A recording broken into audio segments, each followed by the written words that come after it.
MSW Media.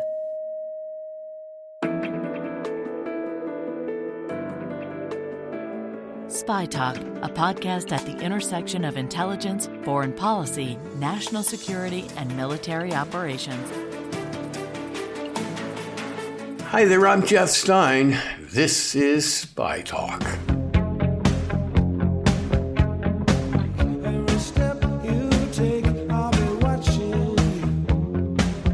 This week, we're going to take a look at the shock and disorientation the children of spies face when they learn that one or both of their parents are not who they said they are. To that end, my guest today is Johanna McCloy, herself the daughter of a CIA undercover operations officer. McCloy is a writer, editor, and accomplished actress by trade, but this week she popped up on Spy Talk's radar for a very personal essay she wrote pegged on the plight of two kids of a Russian couple unmasked as spies in Slovenia and deported to Moscow. The kids were unwitting pieces in that monumental prisoner swap that brought Wall Street Journal reporter Evan Gershkowitz and many others home and sent a Russian assassin back to Moscow. The object of McCloy's distress was the fact that the two kids of the spies who masked themselves as Argentinian had no idea that they were children of Russians. The 11-year-old girl and 8-year-old boy looked stunned and confused, according to one account, when they got off the plane in Moscow. They didn't speak Russian. They thought they were Argentine. Putin greeted them in Spanish with Buenas noches. This news really impacted me, McCloy wrote on her Substack page, because she too had experienced the extreme disorientation that came from learning when she was a teenager that her own father was a spy, in this case for the CIA. As a child of a spy, she wrote, I experienced my fair share of mind-boggling recalibrations surrounding my father and our family experiences when I found out that my father worked as an undercover CIA officer. The trauma faced by the Russian kids is light years more intense than her own, she quickly added, but there were similarities too. Naturally, we were eager to know more about Johanna's experience, if only because it will happen, in scores of CIA families this year, a number of whom are Spy Talk subscribers. Johanna McCloy, I'm so happy that you've joined us on the Spy Talk podcast today on really such short notice too. And the reason is I was really taken by your very moving essay the other day on your own Substack account about the Russian children who were expelled with their parents. They didn't know they were Russian. They were expelled to Moscow, and they only learned, I guess, on the plane or when they arrived at the airport that they were in fact Russian. Mm-hmm. So you were moved to write that essay because you grew up in a CIA family yourself. And tell me why this disturbed you so much, the story about the Russian kids learning at the last second that their parents were really spies. Why did that ring a bell for you? Well, I went through that in my own way, but it was far less extreme in that my father worked as an undercover officer for the CIA. I did not know that. I found out when I was 15. And I, as you know, most people can probably imagine, you have to calibrate the truth with your experience. And I found myself having to think about all my memories and all the experiences that we'd had and put it through a new filter. Mm-hmm. Yeah, put it through the new filter of, okay, Daddy was a spy. Okay, Daddy was a spy there. Okay, so he was a spy there. And ongoing, and it felt like when he told me, it really did feel at the time like I imagined being told you've been adopted, or it's a sense of not really understanding your own reality and feeling like you're in some kind of a funny, one of those little fun houses in an amusement park where everything's upside down and you don't quite understand. I can totally relate. I found out at age 40 plus that my Oh, dad was not my biological father. oh, And wow. so I've gone through a similar process of recalibrating the word you use, recalibrating every event in my life from Yeah. then forward. And it still pops into my head. Let me ask you, your father was uh, undercover as a non-official Yeah. CIA officer, so he lived under some sort of commercial Right. cover, posing as a businessman. So, can you tell me what kind of business he posed Yeah, and as?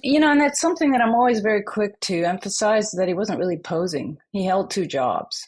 Right, of course, he So, worked his cover right. job. And I think a lot of people don't understand that, because that's the understanding people have is that it's a cover, right? Which it is. Hmm. But he legitimately held that job. So he Of had a day course. job, and the people he worked with had no idea that he Hmm. had this other very real, Hmm. more important job, as it were. Hmm. Um, so he did work for corporations, multinational corporations, and he held the job. And the people he worked with didn't have any, awareness. There'd be an immediate supervisor, or the head of the company would know, but that Hmm. would be it. So his Hmm. secretary didn't know, the people that he worked with didn't know. And then his work for the CIA was done off hours, basically in the Sure. evenings in hotel rooms with, his agents and the people that he recruited and that kind of thing. Longtime Spy Talk listeners and readers would know that I had a very similar experience as a case officer in Vietnam. I went to a job every day. I happened to be with the Navy civilian office, and I did my skullduggery outside the office. Yeah, And none of right. my coworkers knew, or I hope they didn't know, that I was a spy. Um, but tell me about the conversation that you eventually had with your dad when he said, sort of a CIA version of the birds and the bees, saying, Yeah, you know, honey, I'm not a real estate agent or an import export executive or whatever he was. right. I'm actually a spy for the CIA. Can you tell us about that conversation? Yeah. We had just come back from the States. We lived in Tokyo at the time. We'd been living there for 5 years.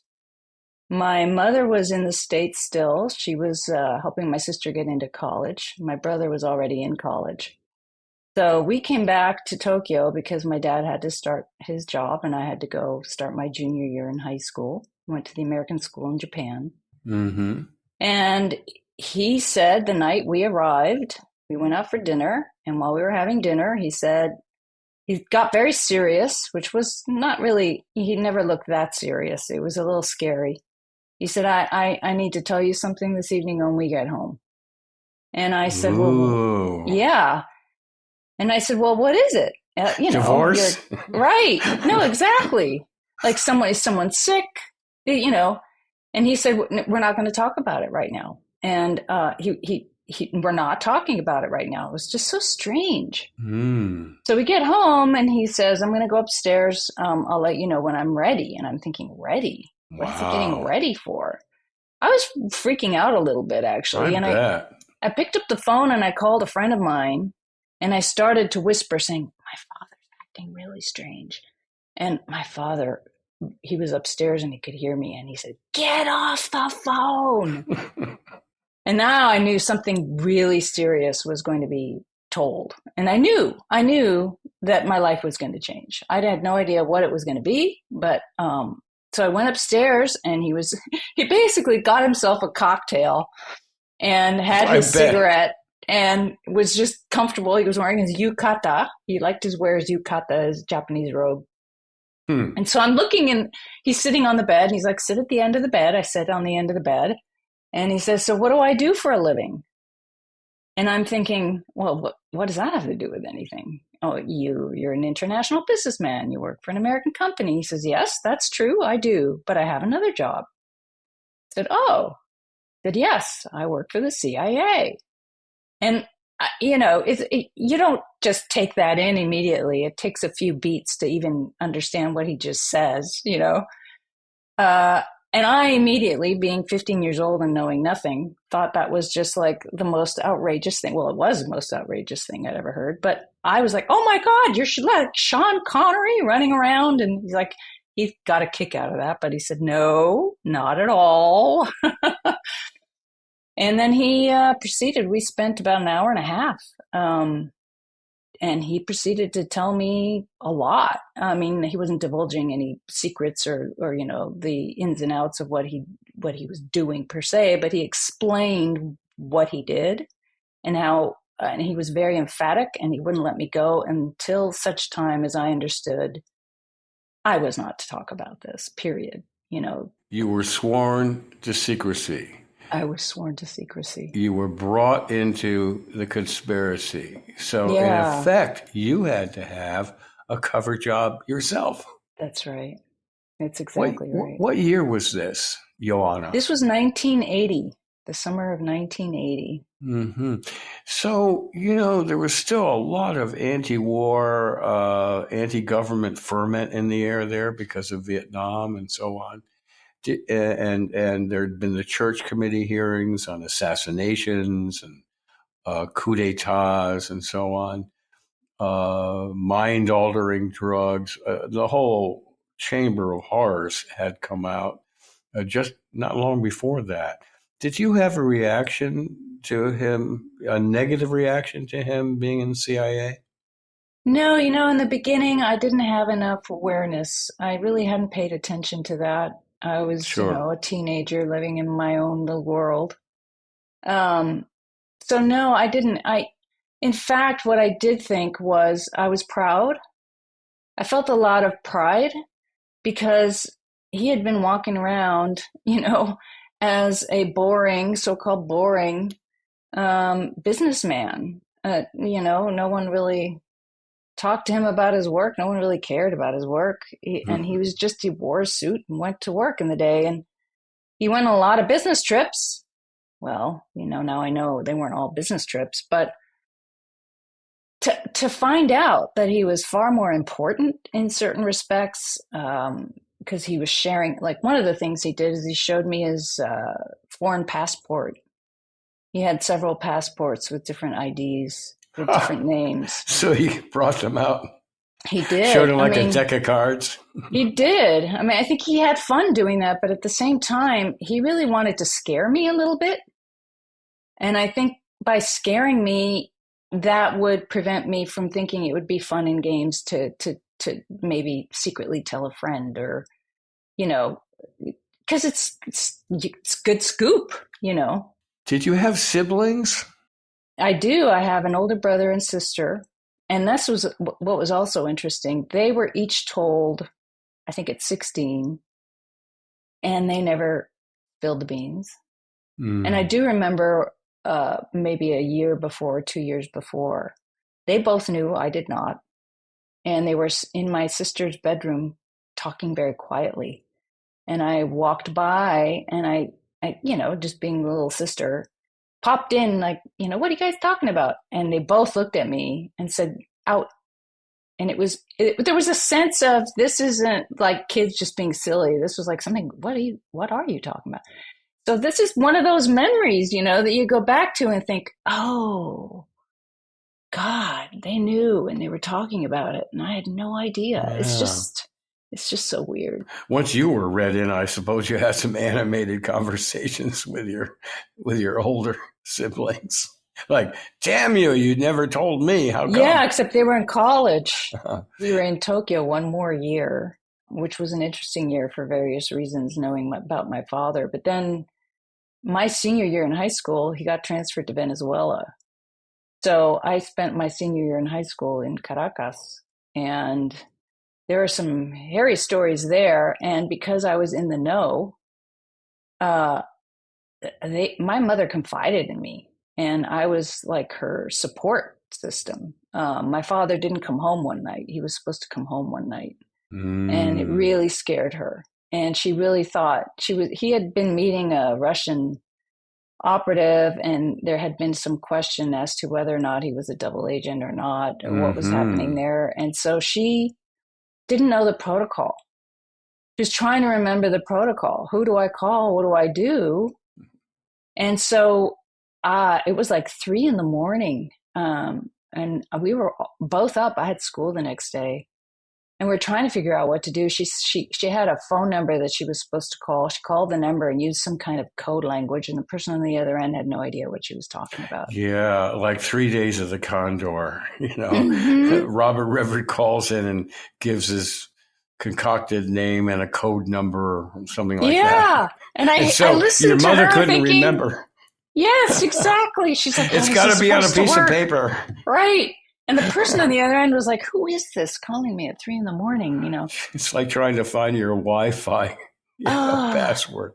Anyway, you tell an interesting story in your essay about you and a friend kind of doing a wink-wink, coded conversation with each other to sort of say, hey, we're in the same family business. Tell us about that.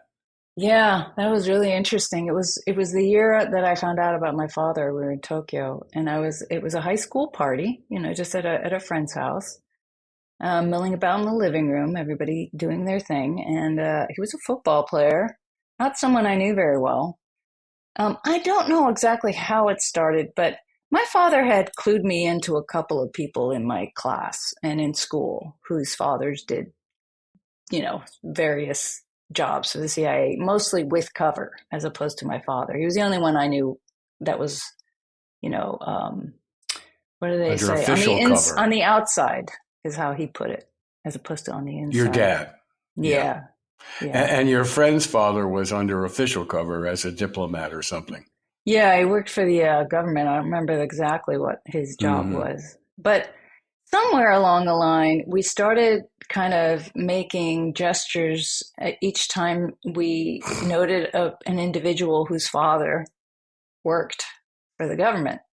And I thought, is he telling me what I think he's telling me about this guy? And I would like nod yes, and he would nod yes, and then we'd go, are we saying? And we'd start getting really excited, like, are we communicating about something here or not? And after a couple of those, and then, he'd nod to me and he'd nod yes. And then I'd nod to him and I'd nod yes. And all of a sudden we knew. And it was like we had to talk about it. And we went into the person's bedroom who was hosting the party and went into her clothes closet. Instead of having a cigarette in secret. Right. And we're sitting in the closet going, oh, my God, you're dad. Yeah, you're dad, too. Oh, my God, how did you know? Yeah, but it was high school, and so here we are in the closet. And we're like, oh, what are people going to think? Oh, my God, So that was kind of fun. Yeah, it was. That you share the secret, and you had someone to share the secret with. Yeah. Hey, we have to step away for a minute.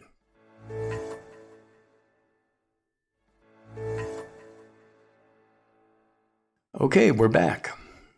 Now, over a decade ago, I reviewed Scott Johnson's memoir about growing up in a CIA family. It was called The Wolf and the Watchmen.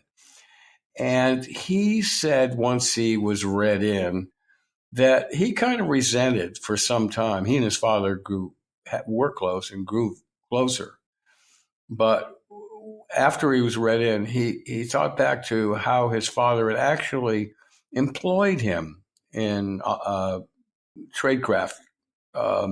In other words, I think he told one story about wandering in a park in, I think, Belgrade, and servicing a dead drop, and having his child by his side in his hand sort of gave him cover that it was just a family in the park.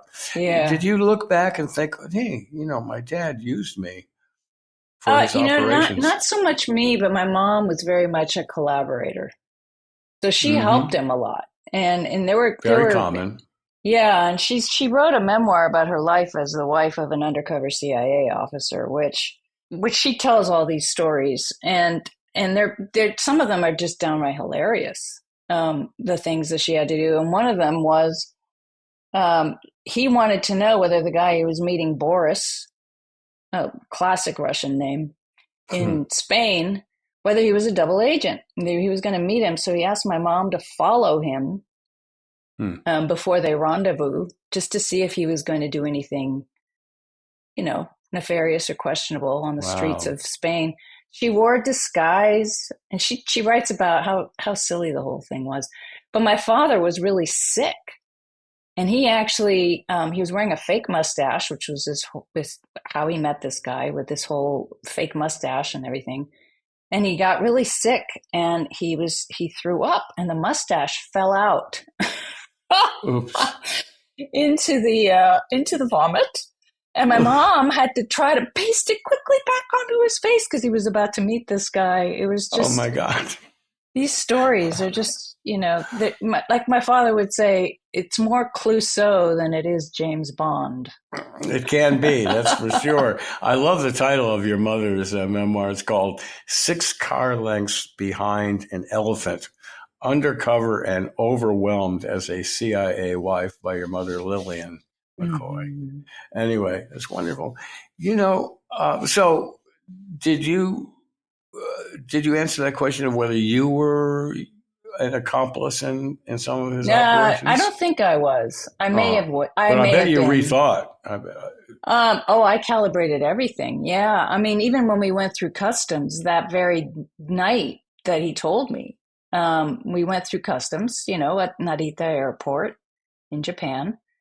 And he went off, and, there's residents. There's a line for residents, which we were, even though we were gaijin, foreigner. And he seemed to purposely go to a separate line with his briefcase. And I thought, why aren't we together? Why is he going over there? What's that all about? I thought that was strange. But part of his telling to me that evening was showing me the briefcase and the hidden compartment in the briefcase. Oh, wow. And his files with the passports. And I put 2 and 2 together, and that was the beginning of the calibration, was even just going back a couple hours or whatever it was when we landed, and thinking, oh, is that why you went to the other line? He said, yeah, I wasn't really worried about it, but I just preferred to be in another line in case something, happened, or I guess in case it was checked. After this, did your relationship with your dad change? Were you grateful that he read you in, or were you resentful that he had held the secret for all those years? How did you feel? I was grateful.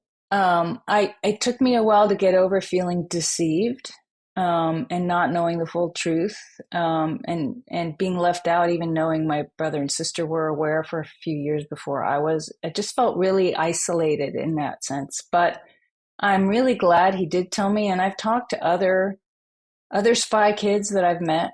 Do you have kind of a society of spy kids? Yeah, it's like we're starting a little group.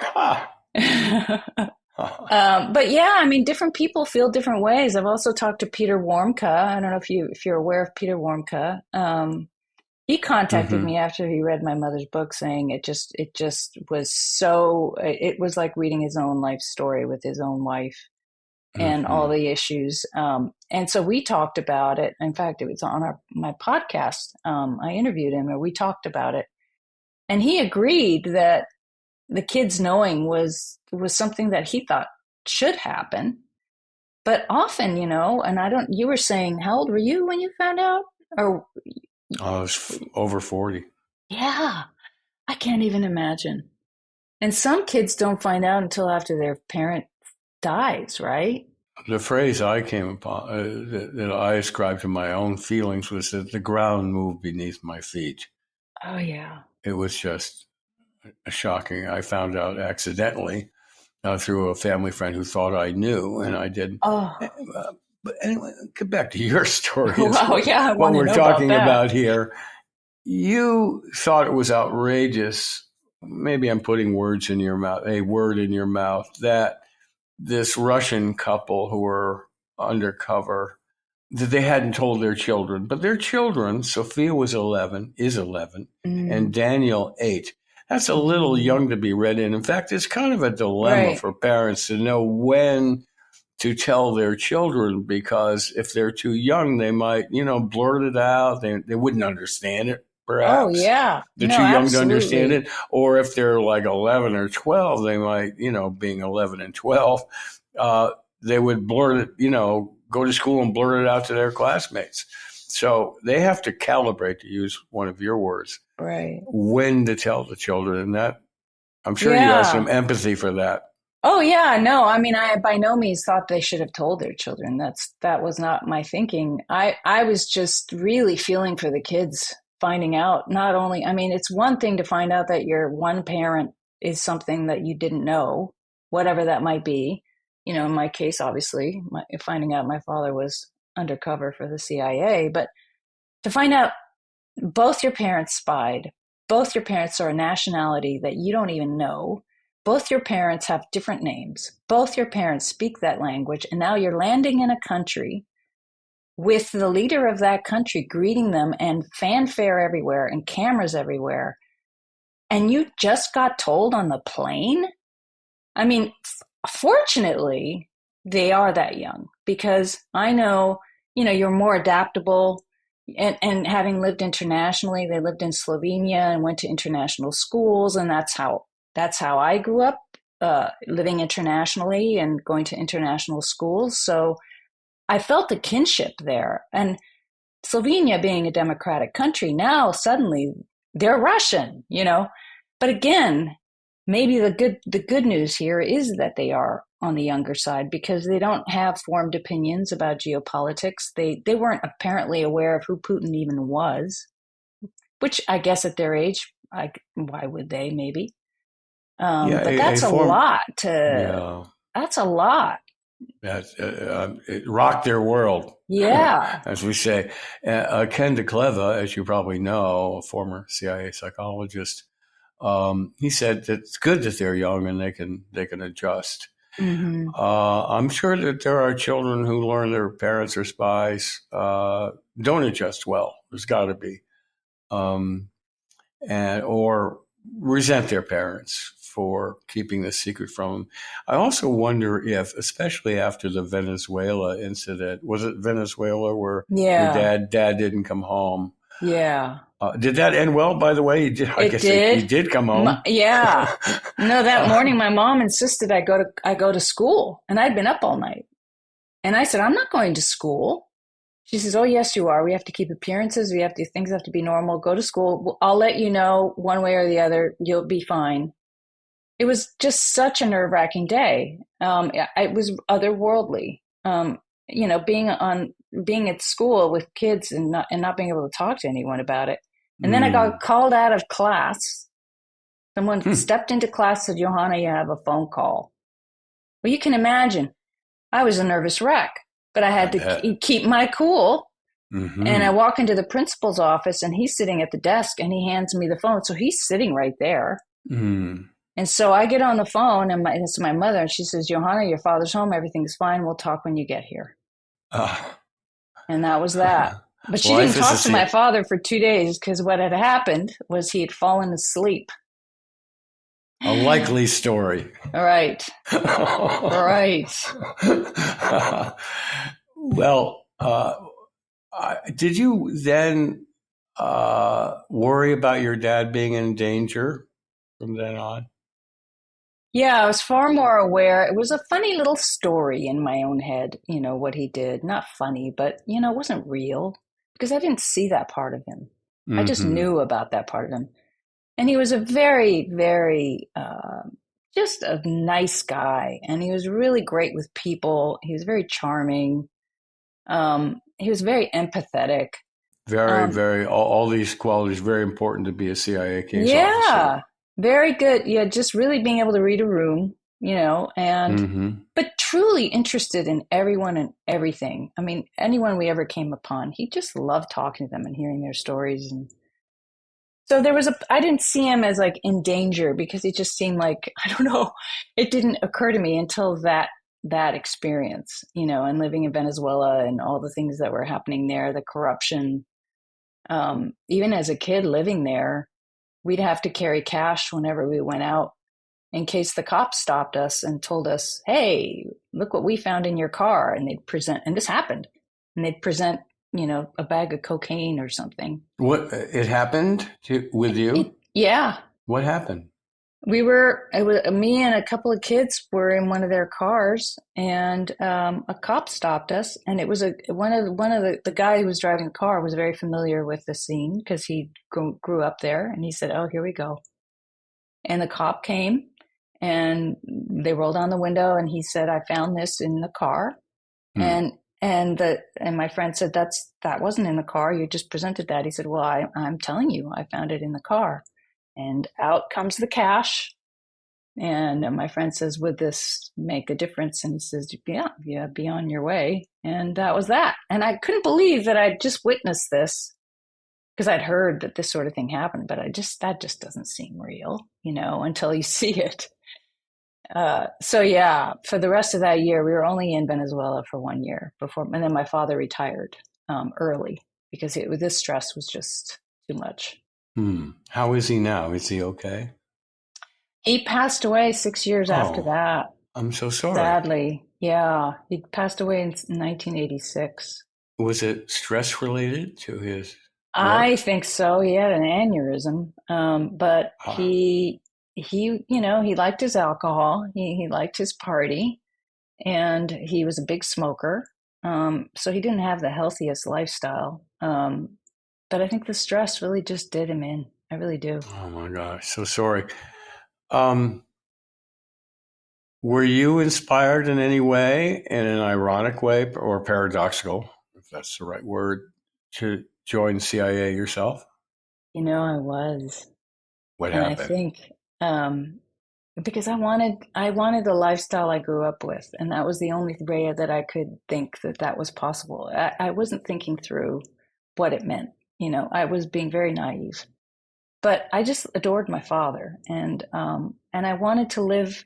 I didn't consider myself American because we had never lived in the States except 1 year before I went to college. And of all the countries I lived in, the US was the one I felt the most uncomfortable in. I didn't relate to my peers. I didn't understand, I didn't have common experiences culturally. I just felt very out of sorts. So I wanted to live overseas as I had. And I figured the only way to do that would be to follow my father's footsteps. And he was so good with people, and I kind of took after him in that respect, So I told him I wanted to do that at my senior year in high school when we were in Venezuela. And a friend of his who he worked with, who was a friend of the family, came to stay the night, and he said, "Johanna, you're not going to bed until I've convinced you otherwise. We're going to sit down at the kitchen table and we're going to discuss this." And he told me all the reasons, which I now know all too well, all the just the bad stories about how you're treated, how you're paid by the CIA. You're not paid your corporate salary. You're paid by the CIA, which is often less than what you would be paid for your corporate salary. So you're trying to pretend that you're this, guy with the money, and you're not this guy with the money. Going to college was difficult because on the application, he had to write the fake salary. He wasn't eligible for grants. We lived overseas. We weren't residents of any state, so we had to pay out of state tuition anywhere we went. He got no help in that regard. And on it goes. So, more and more of those stories were told, and I said I'd give it serious thought. And then, I go to college and I become a little better educated. And yeah, so I did meet a friend of my father's, a woman, once. My father was living in St. Louis when he passed away, and that's where I met her. And I thought about it, but that's as far as it went. I never did pursue it. Yeah, you had really an unusual access to what the life is really like. I've talked about this from time to time on podcast or elsewhere, that people have no idea the terrible personal toll that this job can take on families, and especially women. A young woman who, loves her job and is patriotic and feels like this is serving American national interests, and yet wants a personal life, wants a boyfriend, maybe many Right. boyfriends. Oh, yeah. And they are severely limited in their latitude of dating and so on, much more than CIA men are. It's sad to say. There's just hypocrisy in the dealing with that from the conversations I've had with many women who have served in CIA. And basically they've taken it and said, well, I'm doing a national security mission, which is important, but the toll can be grievous. Mm-hmm. And, marriages are strained and so on. It's a very, very difficult life. And when people have asked me about signing up for intelligence work, CIA or DOD, I've told them about, you have to seriously consider the toll on your personal life. Right. And that actually leads to why I edited and published my mother's memoir, because she wrote it to do right by him, because, these stories are not told. And he was, he went through a lot, but my mother went through probably as much, as his wife. And it was no picnic in any respect. And the book really reveals it, but also reveals the humor of that. If they hadn't had a sense of humor, I don't know how they would have withstood their marriage. That's really what bonded them. Spy work can be fun too. Yeah. And that's the other thing, that in contemplating a career, I realized I don't have the ability to compartmentalize like that. I don't know how that's really doable. I'm amazed that it is doable, and it often people do it, obviously. But that wouldn't be something I think I would want to do. I think that would play too much with my mental health. It's not for everybody.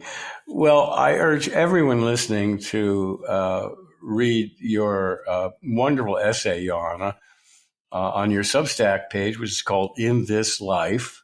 It's a very moving and heartfelt essay about the toll that this work takes on children, and especially in this case that you wrote about, the Russians who were swapped back in the hostage deal or the prisoner deal to get Americans out of Russian jails and some dissidents, and that their children had no idea until they got on that plane that they were actually Russians. So thanks so much for spending the time to come on the Spy Talk podcast. Well, thank you. Really illuminating. It's an honor. I really appreciate it.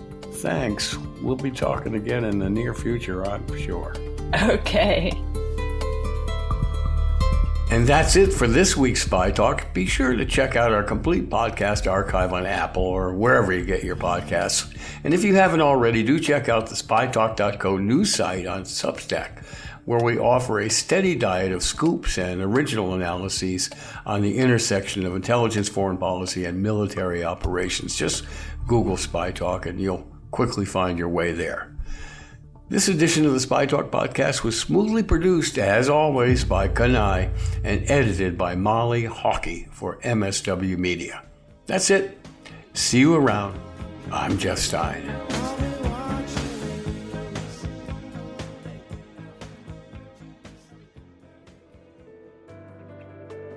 For more original reporting and insights like this, subscribe to spytalk.co on Substack and follow us on Twitter at @talk_spy. If you enjoyed our podcast, subscribe and leave a review on Apple Podcasts, Spotify, or wherever you get your podcasts.